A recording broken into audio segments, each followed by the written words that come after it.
So some people might look at this and say, wait, you're working for an hour in the morning and 30 minutes here and an hour in the afternoon. When are you actually working? But it's really about the depth of the trench when you're working. In this inspiring video, Dr. Andrew Huberman unveils the fascinating truth that we can't tame our minds with our minds alone. He delves into the intricate workings of the autonomic nervous system and how it profoundly influences our thoughts and our emotions. This realization opens up a realm of possibilities as we explore alternative ways to nurture our mental well-being. We can cultivate a healthier mindset by understanding attachment styles, managing stress, reducing limbic friction, and balancing dopamine levels. Dr. Huberman's emphasis on the power of light exposure, exercise, and healthy habits illuminates a path towards a brighter, more fulfilling life. The single best thing you can do for your sleep, your energy, your mood, your wakefulness, your metabolism is to get natural light in your eyes early in the day. The wisdom shared by Dr. Andrew Huberman in this inspiring video sparks a profound realization. Our morning routines are just the beginning of a transformative journey. By acknowledging the limitations of controlling the mind with the mind, we unlock a world of possibilities for personal growth. Dr. Huberman's exploration of attachment styles, stress management, limbic friction, and dopamine regulation unveils a holistic approach to well-being. Embracing light exposure, exercise, healthy habits, it all sets the stage for a vibrant existence, empowering us to create positive changes in our lives and cultivate a profound sense of purpose. I'm waking up these days around 6 a.m., 6:30 a.m. I'm trying to go to sleep by about 10:30 p.m. Sometimes it's 11, sometimes it's 10.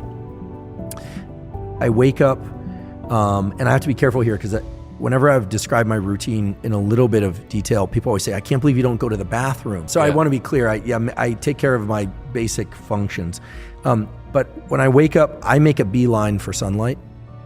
So I'm going to get sunlight in my eyes. I'll probably go into the grave saying this, so forgive me if people have heard me say this before, but the single best thing you can do for your sleep, your energy, your mood, your wakefulness, your metabolism is to get natural light in your eyes early in the day. Don't wear sunglasses to do it. It takes about 10 minutes or so.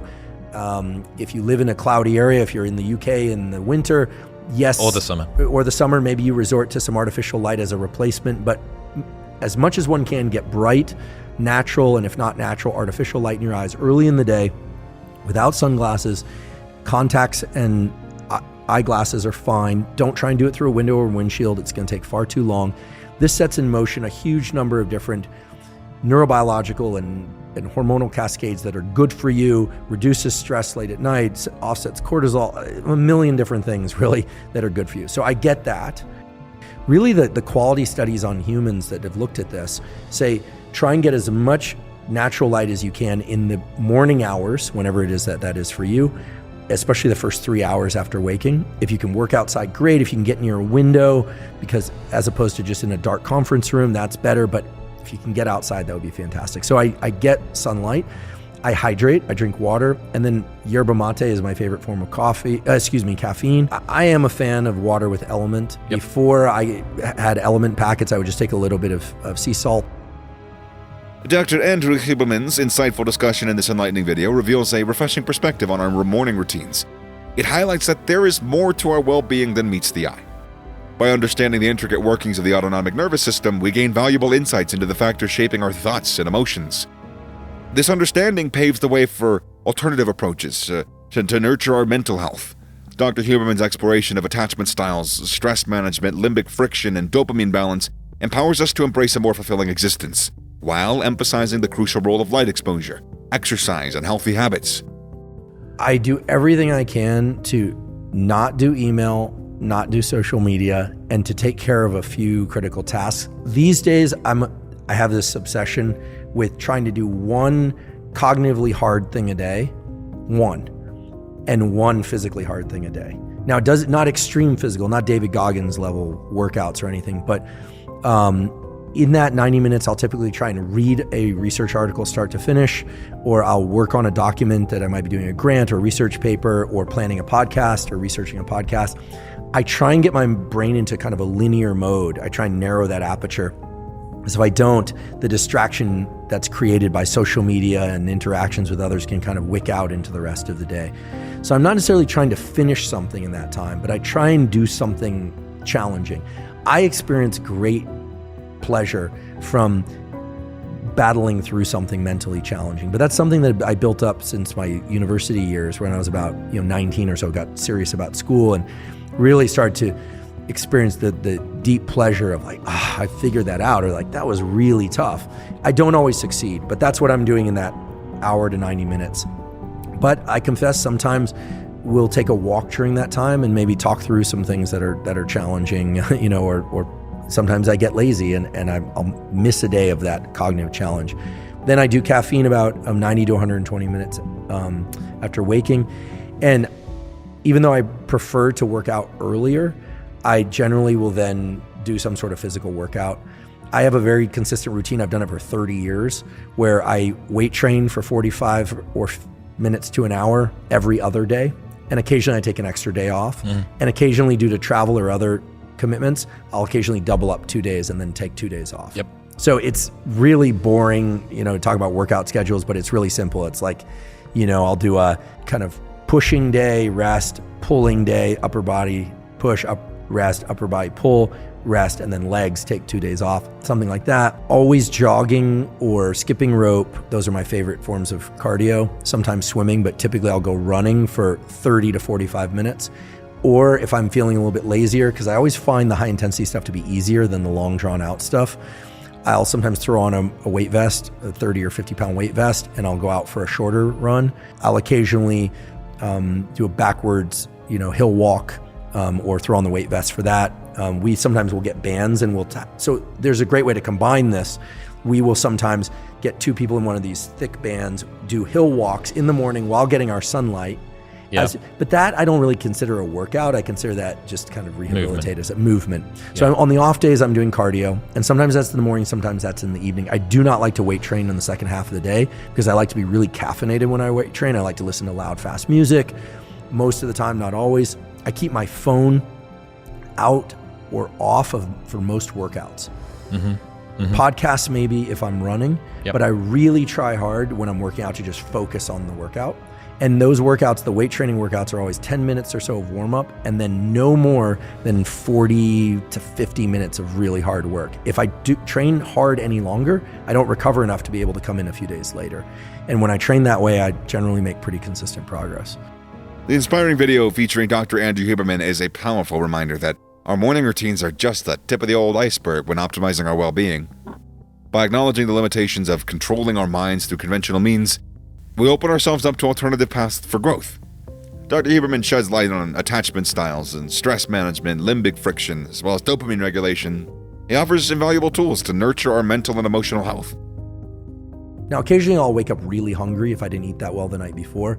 But typically, after I train, I'll eat. I like oatmeal after I train. Oatmeal, fruit, some fish oil, protein drink, and then maybe 90 to 120 minutes after that, I'll have a real lunch. My lunch is pretty much the biggest meal of the day. If I have my way, it'll be a steak, a salad, maybe a little more starch, although I sort of got it earlier. Brazil nuts. That meal sometimes can extend longer and longer. I love to eat. A feeding fest, I love to eat. Yeah, so I'll eat, and then I confess I usually will work a little bit more for about 30 minutes or an hour, typically email, and then I'll take a 10 to 30 minute yoga nidra nap or a nap, and then come back refreshed. I wake up grumpy from naps sometimes, I'm told. Sometimes I wake up from naps, it's really pleasant. I'll occasionally do, if the nap is early enough in the day, afterwards I'll have a nice double espresso and get back into work. That's the hardest part of the day, actually. If I was well structured in the early part of the day, it's that 2 or 3 p.m. The key is then to try and get something really useful done cognitively again. So some people might look at this and say, wait, you're working for an hour in the morning and 30 minutes here and an hour in the afternoon. When are you actually working? But it's really about the depth of the trench when you're working. And so if I'm going to drop into something again for a few hours in the afternoon, I'm really going to drop into it. And that's typically phone off and out of the room. And my goal is to get to the evening time so that I can do the things that I want in the evening. I can enjoy, I'm always setting a goal of the next time block. So this is something I've been doing for a long time, but even more so lately. I don't think my goal in the next hour is to do blank. I think this is dopamine reward predictions in action. I think, okay, if I get this workout done, then I'll be able to eat at more or less the same time, which I enjoy, and then something else will happen. So I'm very focused on what I'm doing, but I'm doing it for the purposes of like opening up the next door to the next thing. So if I can get that afternoon work block done, I'm thinking, if I can just really get this podcast recorded. I experience so much pleasure from spending a week or two researching something and then putting some structure on. And as you know, I mean, podcasting is its own sort of natural drug. It just feels good if you enjoy doing this sort of thing. So typically we're starting late in the day now and going till pretty late. These thought-provoking insights revolutionize our understanding of the morning routine. It unveils the idea that there is a vast landscape of possibilities beyond our conventional approach to mental well-being. By recognizing the role of the autonomic nervous system in shaping our thoughts and emotions, we can explore alternative avenues for growth. Dr. Huberman's exploration of attachment styles and stress management, limbic friction, and dopamine balance encourages us to break free from the ordinary through prioritizing light exposure, exercise, and healthy habits. And listen, this adrenaline thing, this dopamine thing is no joke. This is the stuff of human evolution, right? These are the same neurochemicals. This is the energy drink of human evolution. This is not the Rockstar, Red Bull, etc. That stuff just hijacks this very system. I'm not saying it's bad, it's just feeding this very same system. So if you find an eating schedule or a fasting schedule that allows you to tap into that as a resource, I don't care what anyone says about whether or not fasting will make you live longer or not. Who knows, right? If you're in the control group, you know what's going to happen. So, but presumably everyone dies eventually. So pick your mode of eating, be my guest. But if you've figured out a way to tap into this in a way that works for you, by all means leverage that. Because until somebody comes along and says that intermittent fasting is unhealthy, well, then to me, it seems, at least for me, eating between 11 a.m.-ish and 8 p.m.-ish is great. And what I can also tell you is that having a consistent meal schedule, meaning a feeding window, we absolutely know, I don't know why this isn't discussed more, we absolutely know that helps anchor your sleep schedule. And having anchored sleep schedule helps anchor your light viewing schedule. And a light viewing, so it all starts to piece together. I think that what's lost in the discussion about nutrition, except for the fact that most online discussions about nutrition are carried out by people. They're religious. Well, they're religious, but they also seem to be carried out by people that have real feelings of powerlessness in themselves. Like it comes through, because they're quibbling over whether or not you should eat a cracker or not. It's so sad that we can't have a nuanced conversation about nutrition online. Let's be fair. Calories in, calories out applies, right? I don't think the laws of thermodynamics have disappeared. And yet you have people who would argue that it doesn't. And we'll let them have their arguments. I think that the key thing is when you find an eating schedule that works for the other things that you need to do in life, It's really beautiful. Because then you really start to exert some control over these energy systems. What we're talking about is focus and defocus. We're talking about focus and deliberate decompression, whether or not it's yoga nidra or a nap or simply a walk.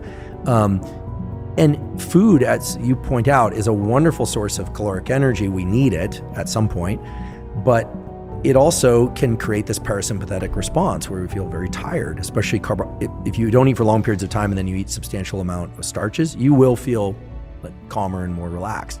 I do tend to eat some more starches in the evenings and fewer proteins. And sure, you can show me 20 double-blind placebo-controlled or randomized control trials saying that if you're going to eat starches, you should eat them in the early part of the day. Well, I do that too after I train. But ultimately, what I'm interested in doing is maintaining the kind of bodily health and aesthetic that I'm looking for, my blood lipids that I'm looking for.